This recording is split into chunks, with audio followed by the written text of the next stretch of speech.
স্বল্প দৈর্ঘ্য চলচ্চিত্র উৎসব করার জন্য ওই ডিসেম্বর মাসে মিলনায়তন বরাদ্দ দিছে। কত তারিখে সাইন করেছে দেখেছেন? 18 নভেম্বর তারিখে। মিলনায়তনের নাম দেখেছেন? বঙ্গমাতা ফজিলাতুন্নেসা মুজিব। বুঝেছেন? ওর বউ কালে ক্যারেক্টার করেছিল, অভিনয় করেছিল। তাই প্রেম চাইপা রাখতে পারে নাই। দুইটা জিনিস চাইপা রাখা যায় না। কি সেটা জানেন? হাগা আর প্রেম, এই দুইটা চাইপা রাখা যায় না।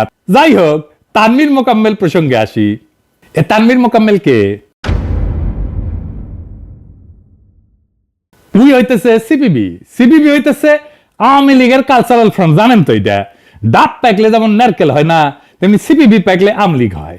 এমন পাকা সিপিবি ছিল মতিয়া চৌধুরী, নুরুল ইসলাম নাহিদ, শেখর দত্ত, আরো মেলা নাম কইলাম না আর কি। যাই হোক, আমি কইছিলাম না ফারুকের নেওয়াই হয়েছে আওয়ামী ইন্ডিয়ান কালচারাল যে সাম্রাজ্য, যেটা একেবারে ধ্বংস হয়ে গেছিল, সেটারে পুনর্গঠনের জন্য। আরে তানভীর মোকাম্মেল এই হারামজাদা লাইভ করে কার সাথে দেখেছেন? আসাদ নূর নামের এক বর্জের সাথে। আর কি ক্যানকা পোস্ট দেয় ফেসবুকে, গুজব ছড়ায় পাকিস্তান থেকে আসা জাহাজ নাকি চেক করা হয় না। দেখেছেন? পাকিস্তান নিয়ে ক্যাঙ্কা কুরকুরানি। দেখেছেন?